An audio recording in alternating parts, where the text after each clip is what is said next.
It was meant to be the latest projection of Russia's nuclear power. A test launch of one of the most terrifying intercontinental ballistic missiles, or ICBMs, in Russia's arsenal was supposed to happen on May 19. That launch would be a threat to Ukraine, to NATO, a threat that carried a singular warning: mess with Russia at your peril.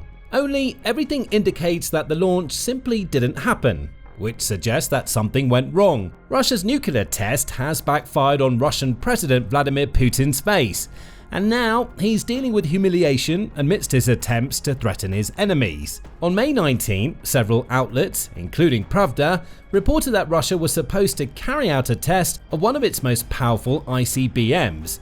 The RS-24 Yars was supposed to go hurtling into the skies, likely to travel several thousand miles before touching down in a safe location at some point during the evening of May 18 and into May 19. The problem? The launch never took place. At least that's according to Defense Express, which says that what was supposed to be a training and combat launch of the ICBM didn't go ahead. Ukraine's main Directorate of Intelligence, or GUR, was tracking the intended launch. GUR says that everything it saw leading up to the evening of May 18 was typical of what you might expect from a Russian nuclear missile test. Russia set up a test site in the Sverdlovsk region. That location is home to the 433rd Regiment of the 42nd Division of the 31st Army of Russia's Strategic Missile Forces, the outlet claims. That alone lends credence to a launch having been intended to occur. The location was perfect. The troops stationed at that location have handled test launches in the past. Everything was set up for May 19 to carry reports of a terrifying Russian missile streaking through the skies to represent a direct threat against NATO and Ukraine. Yet the media was uncharacteristically quiet about the launch the day after it was supposed to have happened. The reason is simple: there was no evidence that the RS-24 Yars ever made it off the ground. Newsweek notes that every day Russians in the region would have been able to see the missile flying if it had actually launched. That's what happened with past successful Russian missile launches. Regular people on the ground, astonished by seeing a massive weapon in the skies, pull out their cameras to take pictures. Those pictures inevitably find their way to social media platforms such as Telegram, proving that a test launch took place without the Kremlin having to utter a word. That didn't happen on May 19, which leads to two possibilities. If Russia succeeded with its test launch, that means its ICBM would have had to fly over a huge portion of Siberia and then into Magadan without a single person taking a picture or video. Or there's the far more likely explanation that the Russian missile simply never took to the skies. The tests failed, and the Kremlin isn't saying a word about what happened. But something was supposed to happen. GUR said as much on May 18, stating, "In order to demonstratively pressure and intimidate Ukraine, as well as EU and NATO member states, the aggressor state Russia intends to carry out a combat training launch of the RS-24 intercontinental ballistic missile from the Yars complex on the night of May 19, 2025.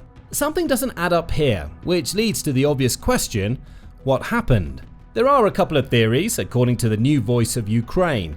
The first is that the RS-24 Russia intended to launch fell victim to the same technical problems that impacted two of the same type of missiles that failed to launch properly back in 2023.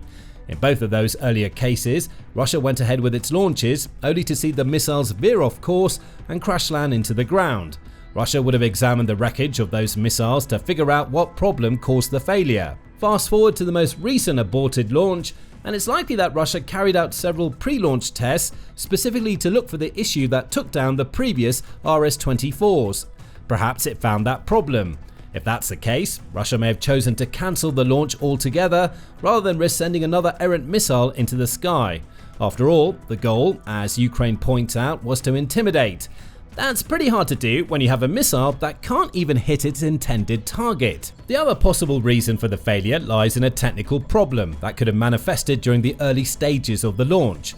This scenario implies that the RS-24 passed all of Russia's pre-launch checks, or Russia didn't care about any failures, leading to an attempt. However, the missile malfunctioned during the early stages of its launch immediately after initial liftoff. That would explain why the missile was never photographed or videoed in the skies, even with Russia having attempted the launch. It didn't make it high enough for anybody to see it. According to the new voice of Ukraine, that second scenario is a possibility because the RS-24 isn't as new a missile as Russia wants the world to believe. Instead, it's merely a modernized version of the Topol missile system, which entered the service in the late 1990s. Perhaps what's just been witnessed, or not as the case appears to be, is a hazard of relying on nearly 30-year-old technology serving as the powerhouse for a much more modern missile. The only thing that's been confirmed so far, at least by Ukraine, is that Russia intended to launch an RS-24 on the night of May 18. It didn't do that. There's no evidence to suggest the launch took place, even though there's plenty of evidence telling us that it was supposed to happen. And that creates a problem for Putin. After all, the RS-24 is supposed to be the most modern and powerful ICBM in Russia's arsenal. The first production of the RS-24 began in 2004, with Russia's goal being to create an ICBM that could be deployed in silos, or if mobility is required, launched from the back of a truck carrier. The first tests of the missile were conducted in May 2007, with the Kremlin claiming that the test was successful. The RS-24 launched from the Plesis test site in northwest Russia, targeting the Kura test range in Kamchatka. According to Army recognition, the ICBM is a three-stage missile that uses solid propellant and is capable of traveling up to 6,524 miles. That means it can hit almost any target Russia might select in Europe and could even reach the US, especially if launched from near the Bering Strait. The missile uses an upgraded version of the Topol guidance system featuring inertial navigation and Russia's GLONASS global navigation system. With this combination, the RS-24 supposedly achieves a circular error of probability of just 820 feet, extremely accurate for a missile capable of carrying up to 10 nuclear warheads. Mobility is the missile's main advantage. It can be launched from an MZKT 79221 vehicle, which is a 16x16 truck used because its powerful chassis was already capable of holding the 47-ton Topol M. That chassis is suitable for use in most weather conditions, with its operational temperature ranging from -58 degrees to 113 degrees Fahrenheit. The truck comes loaded with an 800 brake horsepower engine, enabling it to travel at speeds of up to 27.9 miles per hour over a distance of 310 miles. So, it's not the fastest vehicle in the world, but considering that it's used to carry several dozen tons of warhead, it's also not expected to be. While some sources suggest the RS-24 can carry up to 10 warheads, most credible analyses indicate a typical loadout of 3 to 6. If carrying 6 warheads, the RS-24 would deliver a total yield between 900 and 1500 kilotons of destructive force in a single launch. For context, the nuclear bomb the US dropped on Hiroshima had a yield of around 16 kilotons according to the World Nuclear Association. With a total yield of up to 1500 kilotons from 6 warheads, the implication here is that the RS-24 could deliver up to 94 times the explosive power of the Hiroshima nuke, devastating any city upon which it lands. The Kyiv Post provides even more details about the missile. It says the RS-24 can reach staggering speeds of up to Mach 20 in its final phase, making it almost impossible to hit by most modern air defense systems. Its evasive capabilities come from a combination of that hypersonic speed and the fact that the missile is also capable of decoy deployment. In other words, some of the warheads loaded into the RS-24 are purposeful duds Russia uses to confuse aerial defense systems that are already outmatched by the RS-24's sheer speed. Since its 2007 introduction, Russia has engaged in 10 test launches of the RS-24. This most recent failed test shows that the missile may not be as capable as Putin wants the rest of the world to believe. Plus, it raises a question. If Russia can't even get its RS-24 off the ground reliably, can the rest of the statistics the Kremlin has shared about the missile really be believed? Perhaps it's not hypersonic, or at least not as fast as Russia claims. Maybe it can't hold the number of warheads it's believed to be capable of carrying. One failed launch is enough to cast doubt on the entire RS-24 project, which leads to something important: what this failure to launch means for Russia moving forward. The first and most worrying problem for Russia is that the RS-24 failure is far from isolated. Rather, there appears to be a pattern of failed missile launches or other technical issues emerging from Russia's tests. For instance, there have been multiple accounts of Russia also failing to launch its new Oreshnik medium-range ICBM.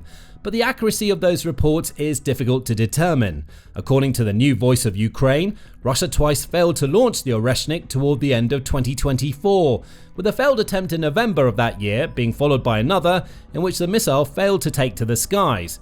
It was also rumored that Russia tried again with the Oreshnik at some point in early 2025, though reports of that supposed failed launch are muddy at best. Forbes initially claimed the botched launch happened on February 6, citing a Ukrainian military analyst named Kirill Sazonov, who claimed that Oreshnik did not fly far before it malfunctioned and exploded. However, both Russia and, more importantly, Ukraine denied that the failed launch ever took place.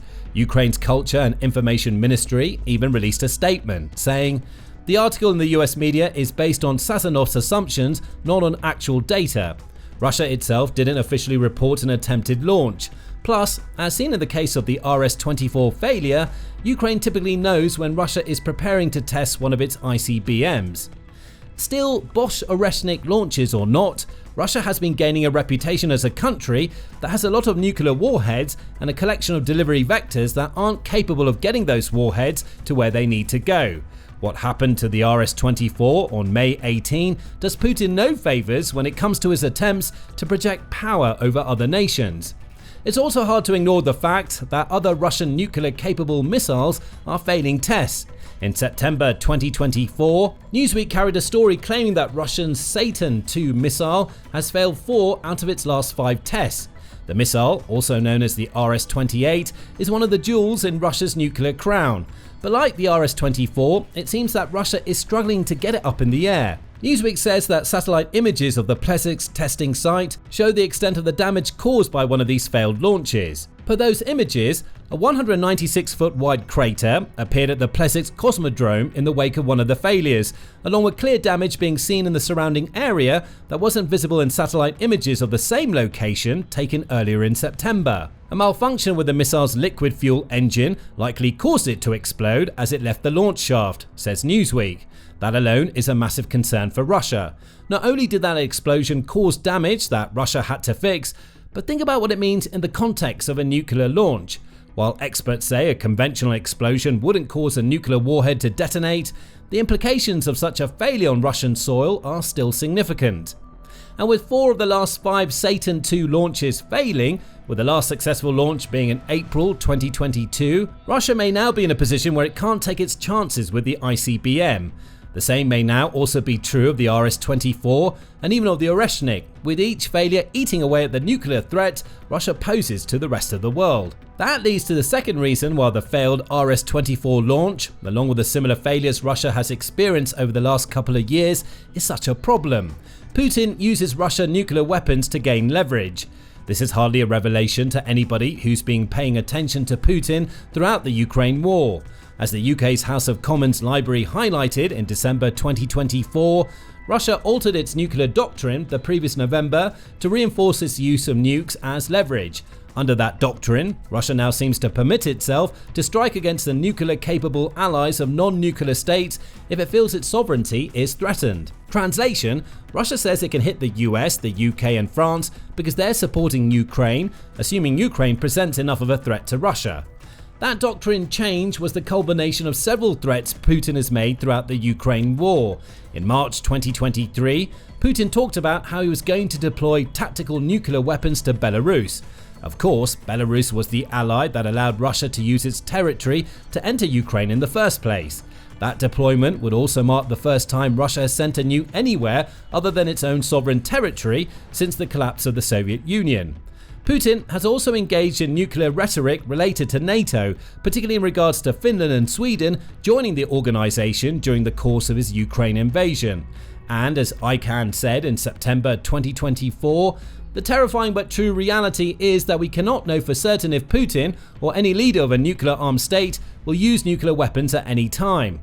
That's precisely the sentiment Putin is banking on when it comes to his nuclear threats. Coming back to the failed RS-24 launch, it's no coincidence that Putin planned this launch for the day before he was scheduled to take a phone call with US President Donald Trump.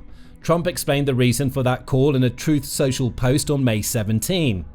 The subjects of the call will be stopping the bloodbath that is killing on average more than 5,000 Russian and Ukrainian soldiers a week and trade. Written in all caps, the post was a warning to Putin that Trump is growing tired of being messed around by the Russian leader and his constant attempts to delay ceasefire negotiations. The RS-24 launch was supposed to be Putin's response, a showcase of Russian nuclear might that sent a warning back to the US president that Russia isn't a country to take lightly. Instead, the RS-24 failed to take off, and with it disappeared the immediate leverage Putin hoped to employ in his chat with the US president. That's not to say that Putin would outright threaten to use his nuclear weapons during his conversation with Trump. He wouldn't have to. The timing of a successful launch would have been enough to imply what Russia is capable of if negotiations don't go its way. Now, all Putin has to use for leverage is another failed ICBM launch in a string of them. It all adds up to Russia's intimidation tactics failing to hit home in the way Putin wanted them to. In truth, that's been a problem for Russia's leader throughout the Ukraine invasion. Former Secretary General of NATO, Jens Stoltenberg, practically said as much during the summer of 2024. Speaking after reports emerged of Russia's attempts to assassinate the CEO of a German arms manufacturer, the former NATO head said he was aware of Russian attempts to coerce and intimidate Ukraine's NATO partners. But we see that it has, if anything, the opposite effect on NATO allies, he said. They're actually stepping up their support for Ukraine. Therein lies Putin's problems with his intimidation tactics. All he's doing is waking Europe up to the threat Russia now poses, which in turn leads to Europe's NATO members, along with the US, ramping up support for Ukraine. Putin's invasion has been pockmarked by these instances, with Ukraine's allies crossing red line after red line. Sending weapons to Ukraine was a line that shouldn't be crossed. It was crossed. The same goes for allowing Ukraine to use Western-made long-range missiles against Russia or delivering F-16s to the embattled country. All were red lines for which Putin threatened retaliation, often of the nuclear variety, if they were crossed. But every time, Russia fails to back up Putin's big words with action. Perhaps the failed launch of Russia's RS-24 hints at why so few of Putin's threats have been taken seriously. As the war progressed, maybe NATO has slowly figured out that Russia's nuclear arsenal isn't what it appeared to be. Sure, Russia has plenty of warheads, enough to wipe out the entire world, but 3 of the ICBMs it was supposedly used to launch those weapons at its enemies are failing. The situation leaves Russia looking like a power puncher with a broken arm. It doesn't matter how hard the fist hits if the arm can't get to where it needs to go. But what do you think about Russia's failed RS-24 launch? Did Russia even attempt the launch, or did it abort the effort after seeing the RS-24 wasn't up to the job? Is NATO starting to become less scared of Putin now that it sees the state of its long-range nuclear-capable missiles? Let us know your thoughts in the comments, and remember to subscribe to The Military Show for more up-to-date videos covering the latest developments in Russia, the Middle East, and beyond.